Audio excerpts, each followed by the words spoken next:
Hello and welcome to the 5th episode of this podcast, Self-Realization Now What? So today I have a conversation with Chris Taylor. Chris has a YouTube channel called Wild Satsang. So his channel became visible in my feed lately. And I asked him to have a conversation and I have the pleasure of him accepting. So Chris, you have a YouTube channel where you publish videos since early 2021, if I am not mistaken. Sounds pretty close to me. Yes. And so you had a self-realization, and I was curious to have a conversation with you. I always feel that these conversations are fun and also maybe of use to anyone that is looking for that. And so I wanted to ask you, did this happen spontaneously for you, or were you looking for that for a while?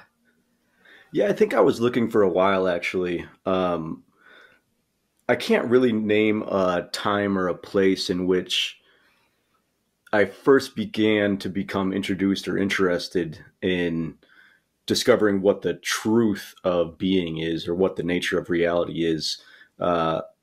But I've always been curious as to what peace is and who am I really. I think if I were to name a start, I would say that it happened early on in life in my neighbor's swimming pool. I think maybe a lot of kids do the same thing where they kind of, go down to the deep end of the pool and just sit there for a little while. And there was kind of like an experience of profound peace. And I didn't know what that was at the time. I was young. I was, probably less than 10 or so. Wow. But that peace kind of stayed with me.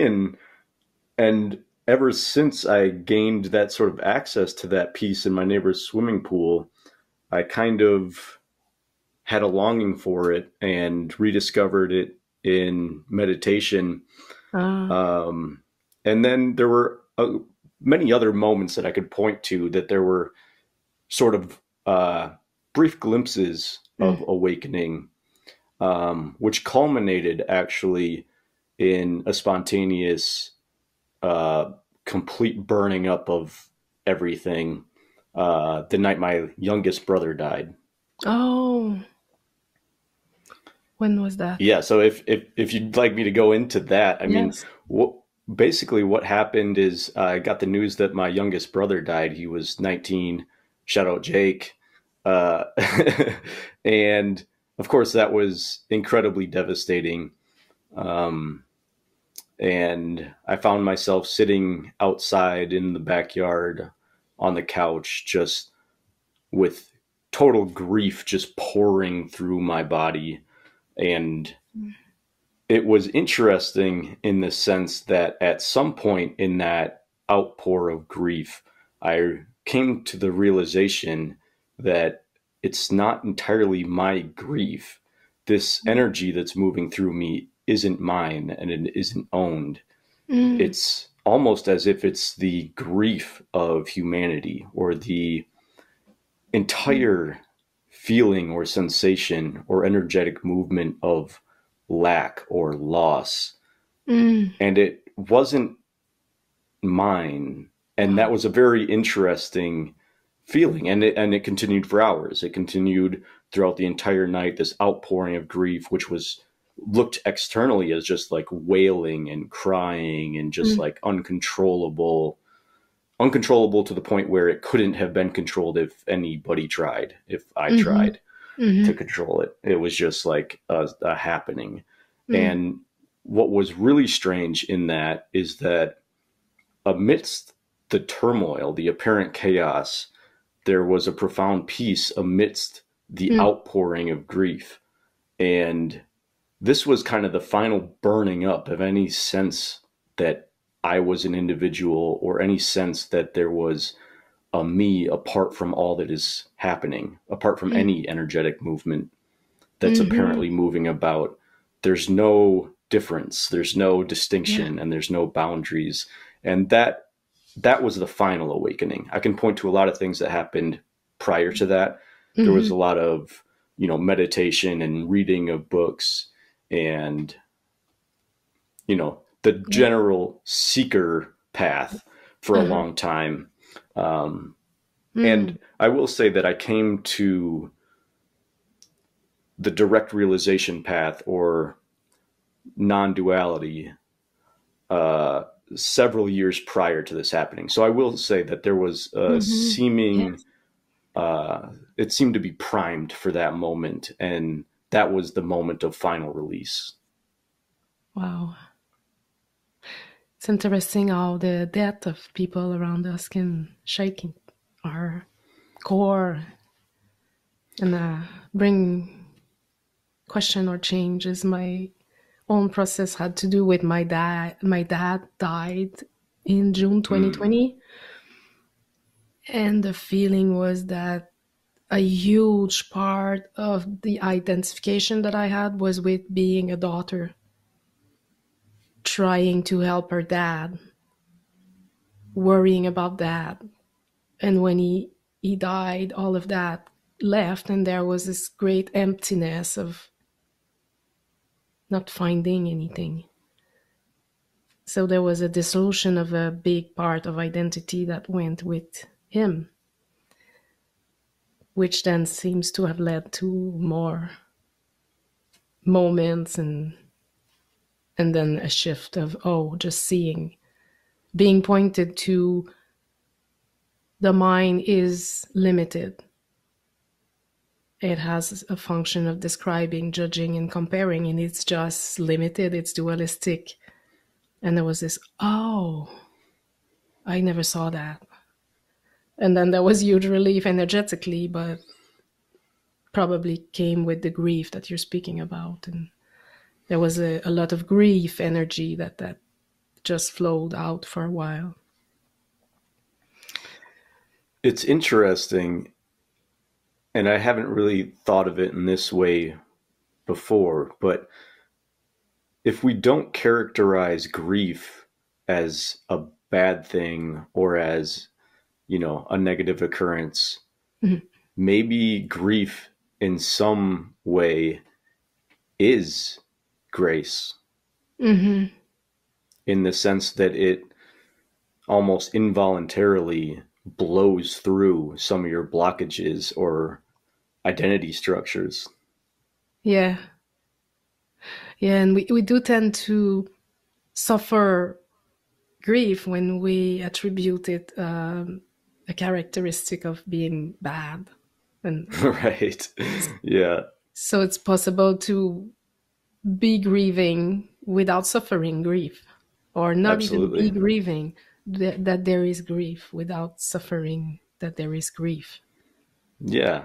It's just a movement. It's just a movement. We could call it a movement of energy. We could call it a movement of consciousness, but it's what it feels like in terms of body sensation. It feels like something is under attack, like something bad is happening within the mind or the body. But maybe it's just bad for the hindrances or the blockages or the identity. Yeah. There seems to be a process with the physical or the emotional energy that when there is movement, that's liberation, that it is allowed to move. And the contraction is it shouldn't be happening. Why is this happening? And the contraction of me, that this is happening to me. And with the movement, there's paradoxically, it seems that the more it's allowed to move, the less it appears energetically. Did you feel that there was a dissolution of the pain body right after that moment? You felt that it was washed, kind of, or? Totally. There was a complete clearing, and a clearing to the point where nothing, stickiness hasn't returned. Wow. There's zero grabbing at anything.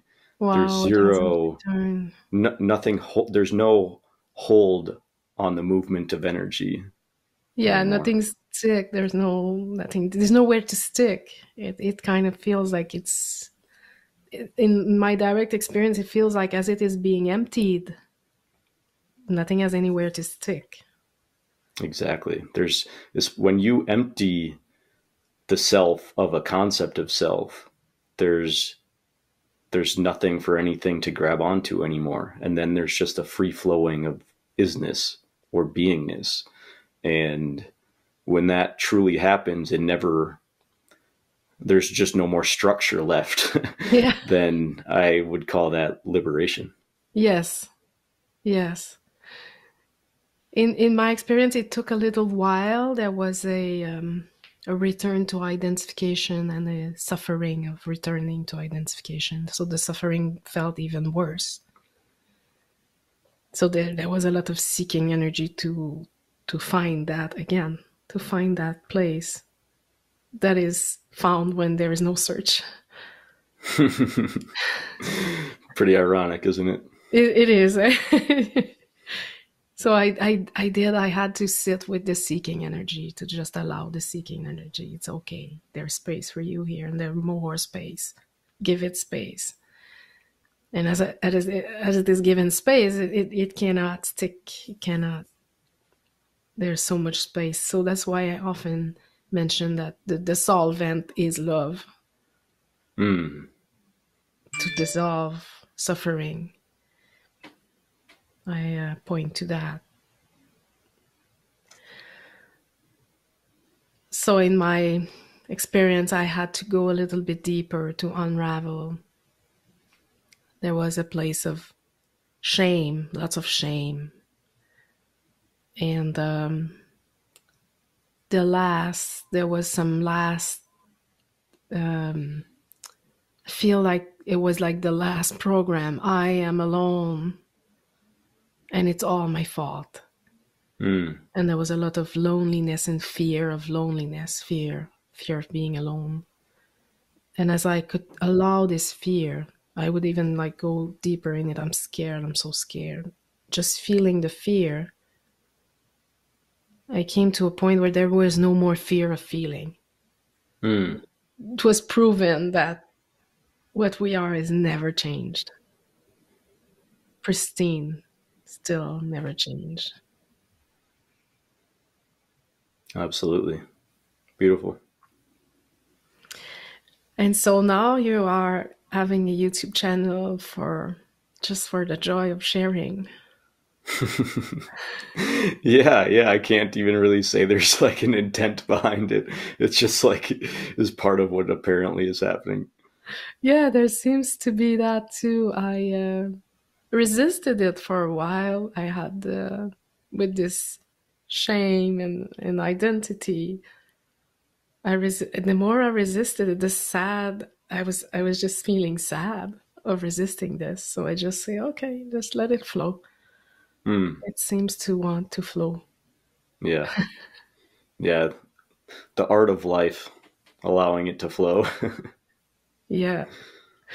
And have you spoke to people directly that were looking for for realizing their true nature?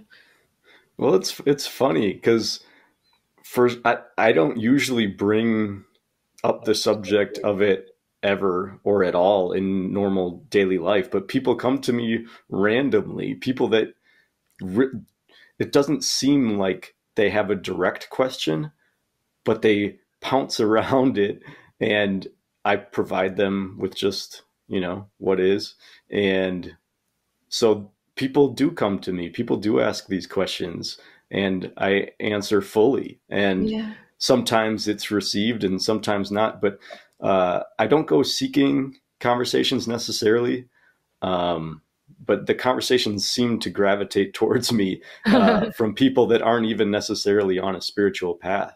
But there's some sort of inkling as to there being a larger than personal self experience to be had.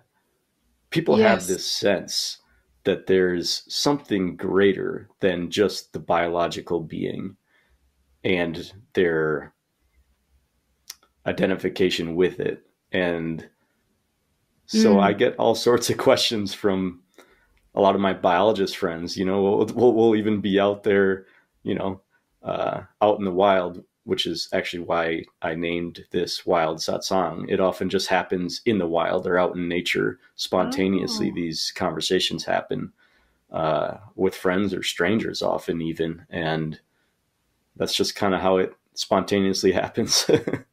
Wow. Interesting. Yeah. My sense is that because we are already it, we are pureness without identity, without solid identity, everyone has access to these moments of just being in unity consciousness. Yeah, I mean, everybody knows when you talk about this directly, and when we talk about this purely, everybody has had moments of insights into this. People have moments that they would call in the zone, in which case the mind is completely not taking part in the isness or what's happening. A lot of people in sports, for example, are just part of a larger movement, and things tend to coalesce in a way that would never really come together if each seemingly separate mind was trying to plan and orient a common goal. And so people have these sort of feelings, like I did in the swimming pool when I was a little kid. Whether or not people are familiar with meditation, people have these insights. Sometimes it'll happen, they'll have a weird dream, or they'll just recognize that there's a profound peace during sleep and not know why that is. And so everybody has access to this because there is just this. Yes. And the mind often produces an apparent overlay upon it. But the fact that it is the only constant means there are periods and points in which the mind kind of falls away, and all of a sudden there's a direct experience.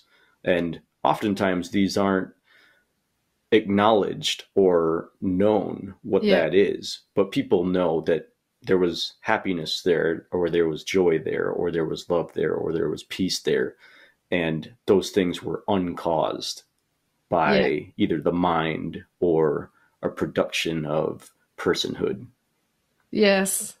And I love when I heard that when we want to acquire something and when the acquisition is made, there's a sense of happiness. And the mistake is to mistakenly think that it's because we have this acquisition. It's the relaxation of wanting it.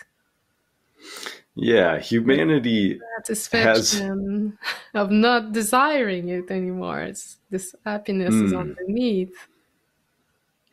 And that moment of not desiring anymore is so fleeting. Yes. It often only stays upon the acquisition for moments, days if you're lucky. But yeah, I think humanity is ready to cut out the middleman in terms of access to peace and happiness and love and joy. Yes, I think humanity's ready for that. I heard that in one of your YouTube video that you feel that there is a readiness.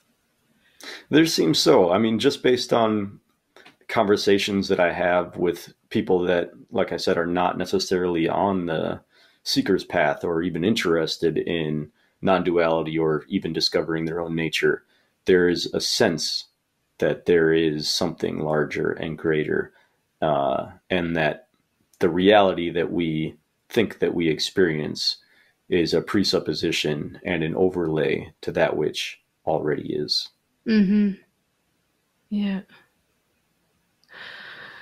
I had some of the moments with my partner would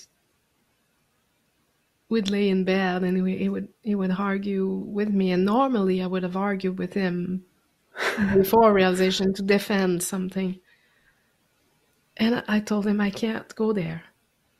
I can't go there. I can't buy into the thought. I can't argue with you. And he said, thank God you can't. So it's obviously not in separate. Yeah, so something happened when you start to discover, if I don't fuel this, if I don't adopt this thought, if I don't, what happens? Harmony is already present. Yeah. There's a flow to life that is not, you don't have to paddle, if there's a natural flow. If you just let go of the oars, Yes. Yeah. it continues to flow, and you continue to go in a direction, uh, a direction that tends to lead towards peace and happiness and harmony if you just let go of the oars. Yes. Yes. And that was a funny realization for me that, something is still moving. Like there is a movement towards something still. It's Yeah. more allowed to be spontaneous instead of controlled, of a hope for end result. The controller is seen to be inefficient. Yeah, inefficient and even an obstacle Yes. oftentimes. Yes. Yes. So my experience is to allow intuition to lead, and it's feels that there is a higher intelligence, there is infinite intelligence, is already the movement. Yeah. Absolutely.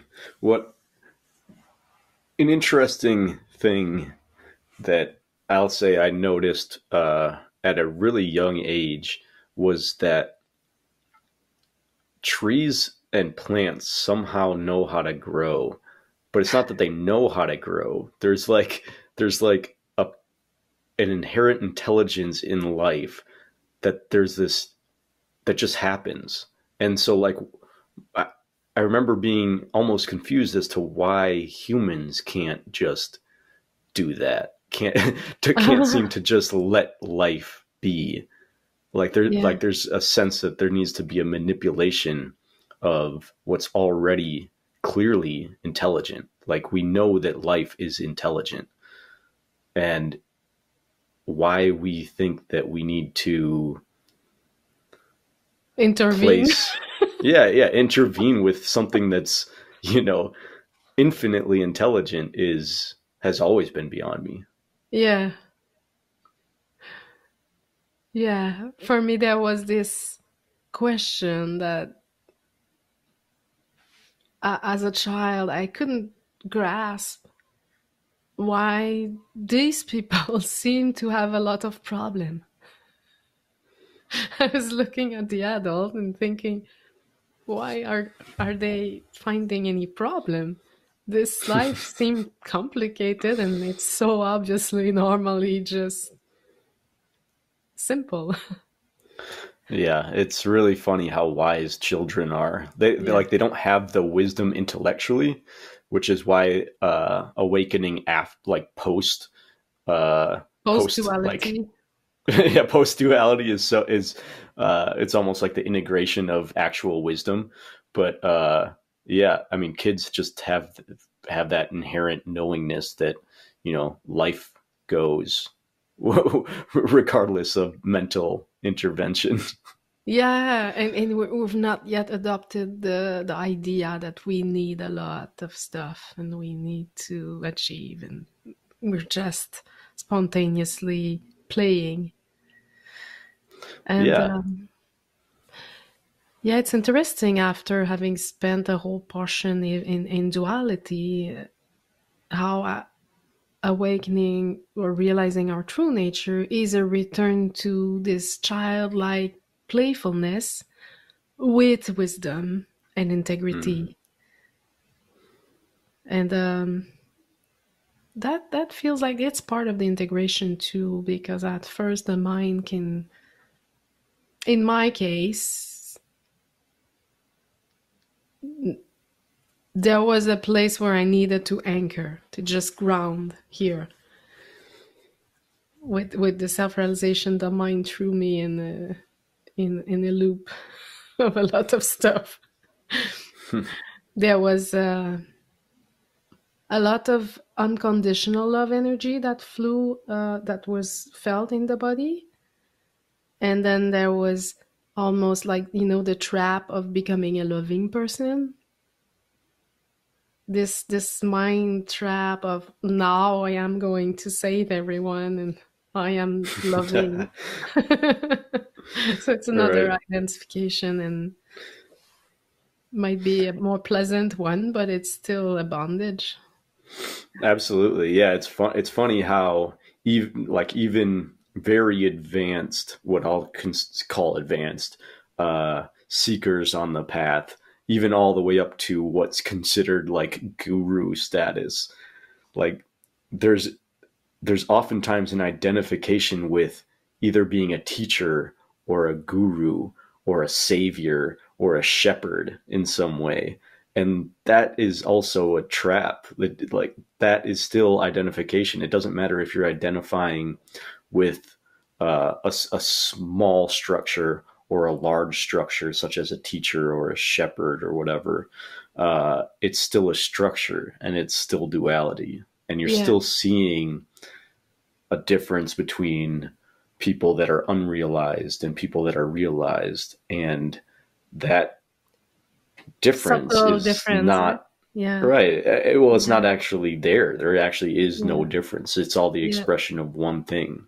Yeah. And so for that reason, I could never call myself a teacher or even like really even a talker about this. Like there's nothing owned here. There's just nothing. There's nothing personal here. This is just the free flowing consciousness of isness. Yeah, I see what you mean. I do, though, adopt some role, knowing that they are role. So if I say that I'm a speaker, I could say speaking happened. Mm-hmm. It's a much more true way to orient, and it's totally fine. There's nothing wrong with any of the language, but it depends. It's internal. The freedom is internal, even if the word is used, and it's So it's still just a role, a completely transparent role. Yeah, it's a role. Just as I see it, if there is one thing that can appear to be done, is supporting others that are looking for that are curious or that are searching. And some of the tools that I found is the infinite self revealing itself to itself through each of us. I was glad that I could find. So now I see it more as offering tools to those that resonate with it. And truly, it's consciousness teaching or revealing itself to itself, right? And there's no ownership of any of it. And there can't be any ownership. Yeah, there can't. As soon as there is an ownership, there is bondage. So to me, there cannot be any ownership. There cannot be, oh, I did this. But it all still just apparently happens, Yes. Yes. That's the wave on the surface. Right. So teaching happens, yet there's no teacher. Exactly. Right? Yeah. Exactly. It's all resonance. I find like we find a way of resonance to what resonate. There's no Yeah. With regard to resonance, and I actually recently watched one of your videos. When you gave me this invite, I logged onto your YouTube channel, and I love your videos, by the way. They're direct and nice, and I like that. And one of the things that you mentioned was frequencies and an interpretation of, I think you use the word vibration, and that's exactly what this is. This is all just an interpretation of, we could call it isness or beingness, but you could also call it an interpretation of vibrational energy. You could use whatever terms you want. And really, this is all just the interpretation of different vibratory patterns of just pure energy. Yeah. Yeah. Whether we're talking about taste or touch or sound or anything, it's all just an interpretation of infinite energy. Yeah, yeah, and a vibration that appears visually or sounds, like you said. Yeah. And when we stop placing a story or a meaning or purpose upon that, then that's just the non-dual experience. Yes. Yes, and it tends to reveal as a higher vibration frequency. All of those that we're looking for as an individual. When the individuality is dropped, the access, not even an access, it's already here. The higher vibration frequency is already here. It's really a cosmic joke. When you realize that the seeking is just leaving of what's already here, what's already full, not open and complete. It's a pretty good joke.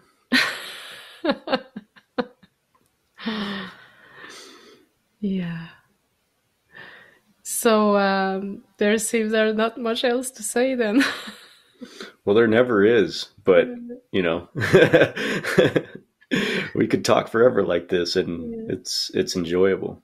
Yeah. And you have the blessing to work in nature. I do. I do. I've always kind of been a bit of a wild boy out there. I've just, from a very young age, I wanted to live outside, basically, and that's kind of what I do. I work entirely outdoors with animals, particularly sensitive and threatened and endangered species. Right now I'm working with desert tortoise and nesting birds and desert kit fox and a whole bunch of other species. That's so nice. Yeah, I really enjoy it. And you really, you really are able to become part of just what is, because there's almost no mental overlays present when you just sink into the natural environment. There's not so many humans around trying to do all these sorts of weird manipulations, and you just see how intelligent and pure nature flows when you don't mess with it. Yeah. Wow, it's interesting. When you said you wanted to live outside, I remember from a very young age and throughout my life that there was only a search for freedom. I thought I would find it through working on my own, not having a boss, owning a house, and having money so that I would be free. And the realization was,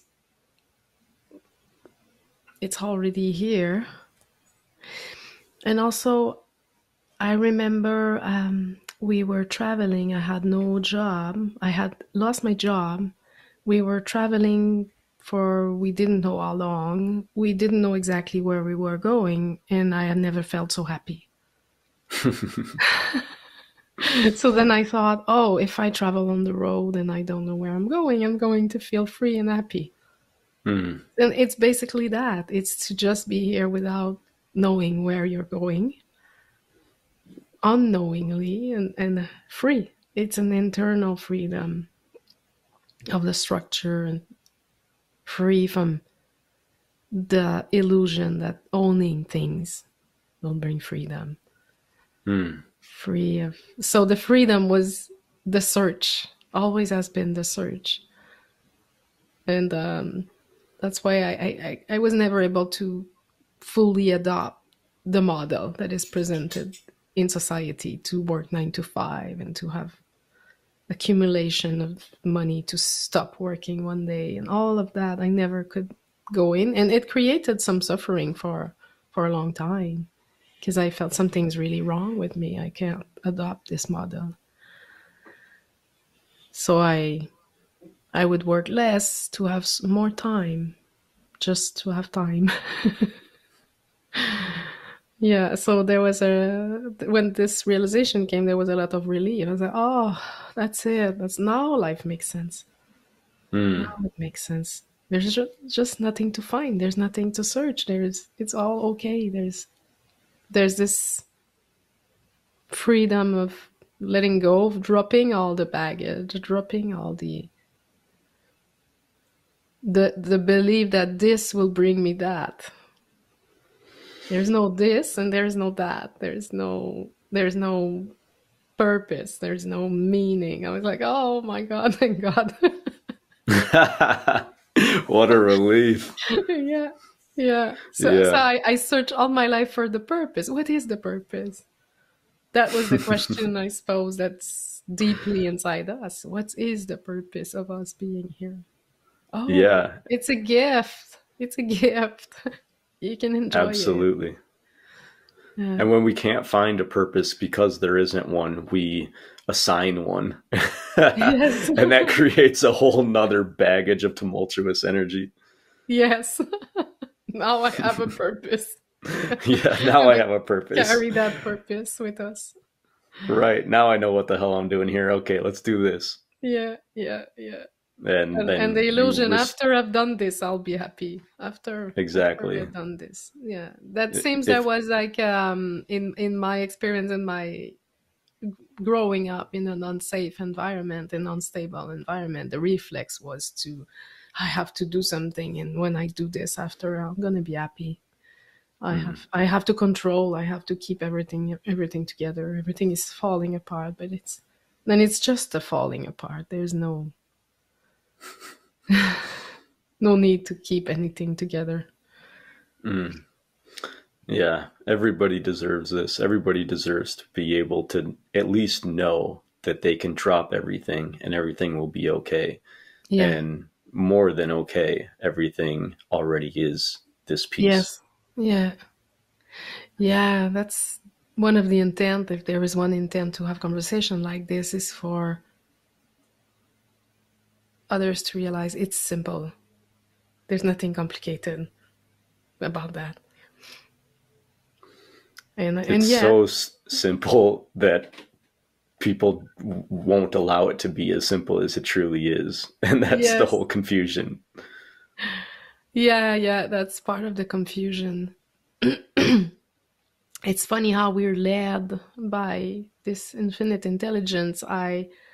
Before I had this realization, the thought was, I just want harmony. I'm done with confusion, argument, and defending. And the question was, how can I find harmony? I never meditated. I was not on a non-dual search. I didn't know what non-duality was. And so I started to look in book about well-being, and I found The Greatest Secret by Rhonda Byrne. So the thought was, I just want harmony. And when she mentioned that some people were living with happiness without sorrow, I remember distinctly, like, it's gonna sound weird, that it felt like there was a choice made of accepting that this might be true. So because I was suffering a lot, but I was just open. What if this is true? There was no like, oh, doesn't make sense. I was like, oh, what if this is true? And accepting that this might be true. So I guess the book was listened with a more an open presence, without mind in the way.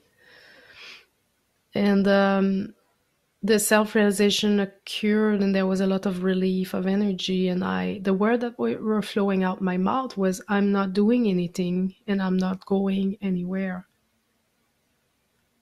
And as I was saying these words, all the energy, relief, sadness, and grief just came out while I was saying these words, and I honestly didn't know what they meant. I kind of had to retrace to that after, because the mind was just, that's just not possible. You just listen to a book and it's not possible. And all these thoughts about you have to do something and this doesn't make sense. The only way I could decline these invitation, which I call invitation in individuality, was to refer back to these words. But these words were said. What do they mean? And so I found, what is non-duality? And I started to study that. Yeah. So it's sometimes people just need to hear that this is an option. Yeah. It's possible to live without suffering. It's possible. Yes. Yes. Sometimes that's all people need to hear. Yeah. Yeah. Yeah, and one of the doorway to that is that if there is suffering, do not suffer that there is suffering. Just let it be here. Not adding on top of it that there is suffering of suffering. And that's one doorway I find to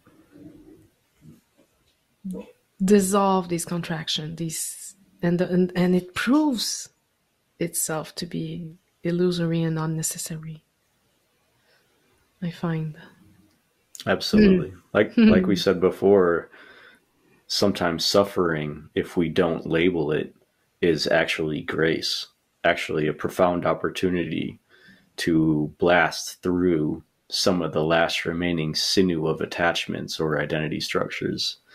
And really, that's how life is. If we don't place labels or meaning or purpose or anything upon just what is, there's already that peace, and that peace can look and sound and feel like suffering, and that's okay if you just allow suffering to be what is without labeling it or trying to stop it or manipulate it.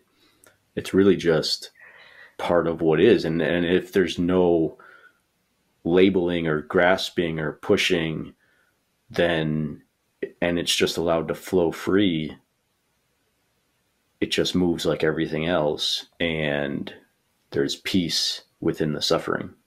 Yes. Yes.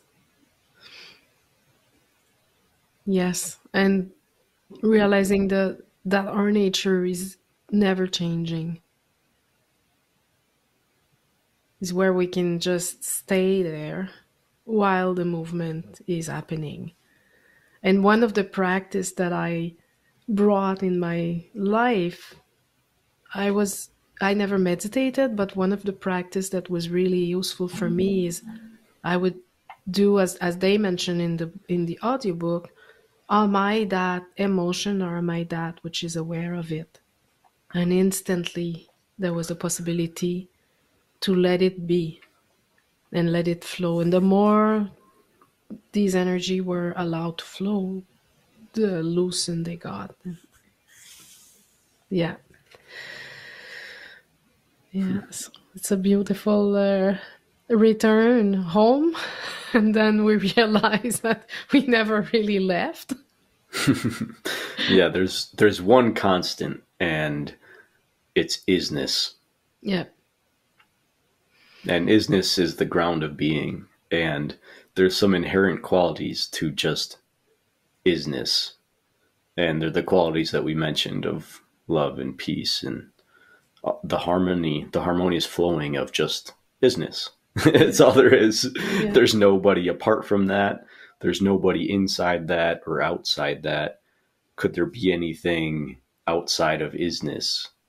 There couldn't be. It's just what is everywhere. Yeah. When the illusion that dissolve also, within my experience, was the assuming that something is going on out there while I'm not there. So that there is something separate from me, this person here, and those people are having fun somewhere else while I'm not there. And that was a huge, like, that was a dissolution of that. It's just out, there is no out there somewhere else. There's just what's here. There's no separation. There's nothing happening outside of consciousness.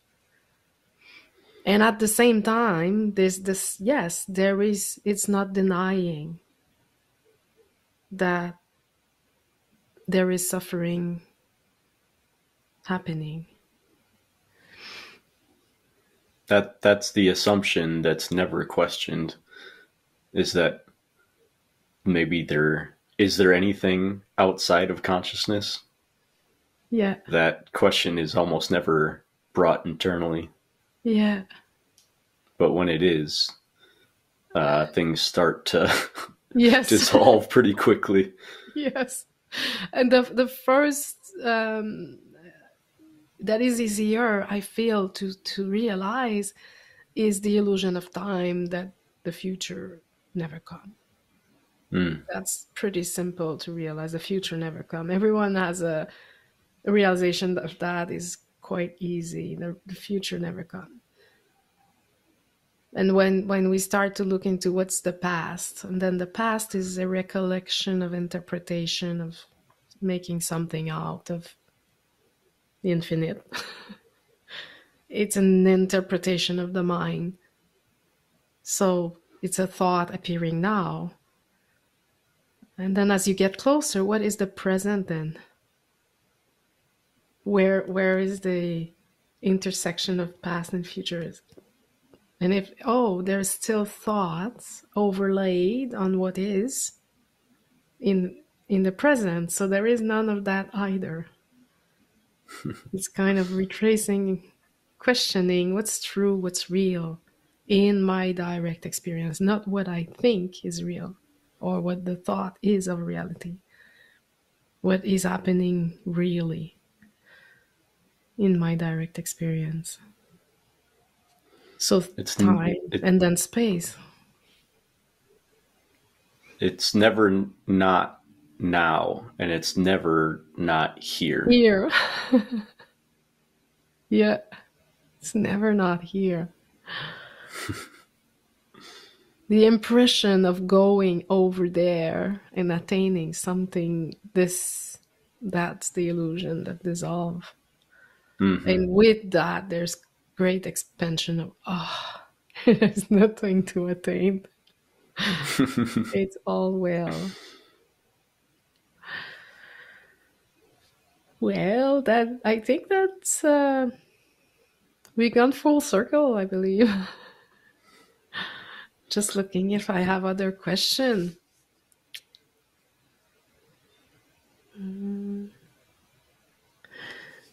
Yeah, so I was wondering if you, when you are doing your YouTube video, if anyone is contacting you about this by email, or it's more, you said, in your physical environment. Yeah, a lot of people reach out via email or just comments. Yeah, I respond to personal emails as best I can. Yeah. Yeah, I haven't done a whole lot of, maybe you've seen some of the videos where I answer people's questions in the actual YouTube videos. Okay. And for as long as the channel remains small, maybe it'll remain small forever. That's totally cool with me. I'll continue to do that. So, yes. Yeah, I mean, if anybody has any questions, whether they want to ask a personal question or a larger impersonal question, if they just, they could send me an email or just comment on YouTube. I try to be pretty active on there, try to, make everything as freely available as possible. Yes. Okay. So your channel is Wild Satsang. So it's easy to find if you search for it, Chris Taylor on YouTube. Sure. Yeah. Yes. Yeah. The YouTube channel is Wild Satsang. It's also on TikTok, I upload a little bit to there, and Yeah. Instagram, and um, Oh, do you have a patron? I saw you have a channel, a patron? No? there is a Patreon. I set it up.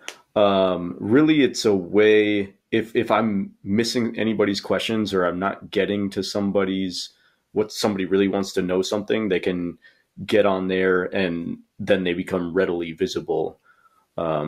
I hope nobody's getting buried in the comments, but I know that happens. And I know that some people have questions that they really, really want. And so people can either email me, and if I haven't answered, I apologize, things get buried. But Patreon, that's a place where you'll show up immediately.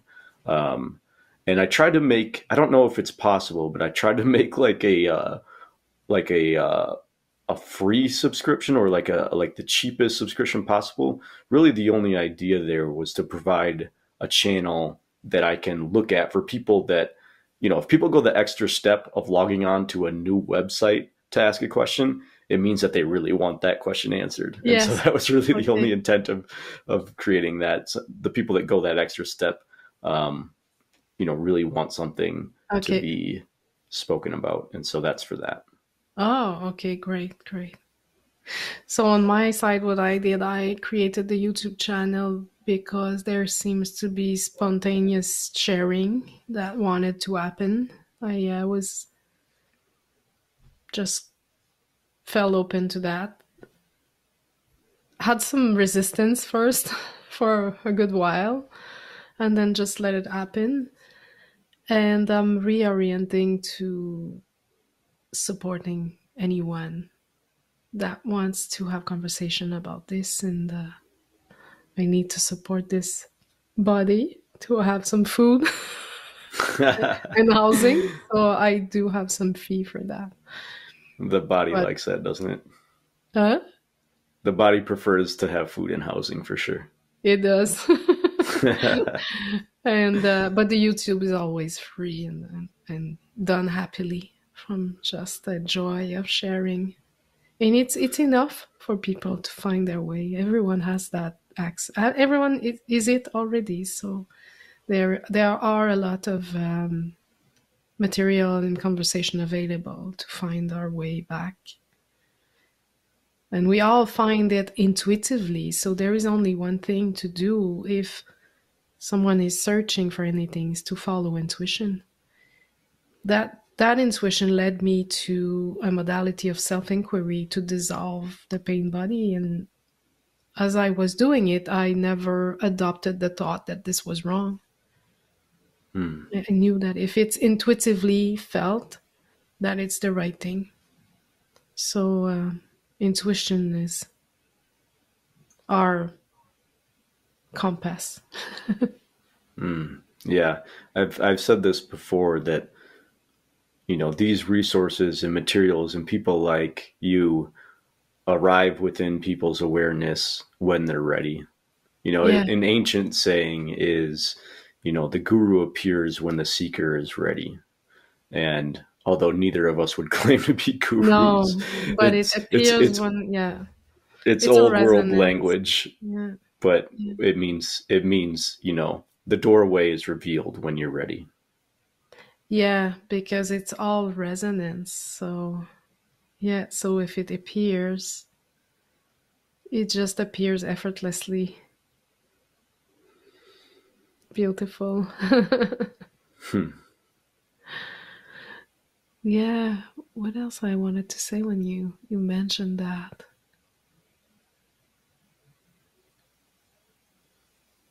Yeah, it kinds of work with intuitively we navigate and what's needed appears. Obviously everything appears, but what's needed is gone towards intuitively. So it kinds of narrows into what's needed. It's just a flowing with the energy of isness. There's a momentum that's generated when somebody becomes oriented towards truth or deeply longing for freedom. Yeah. And then things like this appear. Yes, yes, yes, there's the longing. That's a good word. A fire that will burn everything. That's certainly what it felt like for me, a fire that burned up everything. Yeah, it's like nothing is satisfying anymore. Nothing will satisfy this thirst that, okay, not this, not that. I had this, I had the house, I had this, I had that. It's not it. That's not it. Nothing is so we're kind of done. We're done with the artificial stuff. When the qualities of your own nature are no longer attributed to external circumstances or objects of desire, you're free. Yes. Yeah. Yeah. One of the worst suffering that I felt was when the external circumstance became to be awake. Like there was this search for it, and that was really a place of even bigger separation. That's where all the seeking energy, I had to just sit with it and just allow the seeking energy to be felt and to give space to that, because it became even more suffering than it ever was. Because there was this was seen, and then there was this apparent loss of it. And that became like there was this only thing that I now want that still felt external. And it was even worse than wanting a house or wanting a job or wanting, now I want this truth. And it seems to elude me. So that seeking that had to dissolve. Absolutely. Because the realization is that it cannot be found. It's here when it's not searched anymore. When nothing is searched for, it's here. That's why it's called realization, because you realize something that's already here. It's not something that's gained or added upon what is. It's the revealing of already what is. Yeah. The dissolution of the ignorance. Yeah. It's not found, so it cannot be given. It cannot be owned. That's beautiful. And it's everyone's birthright. It's everyone's birthright. There's no hierarchy. There's no one that deserve it or not deserve it. It's the nature of being. Yeah. Well, thank you for taking the time to have this conversation. It's a pleasure to connect. Really. Yeah, this was a great conversation, and thank you for the invitation, and let's do it again sometime.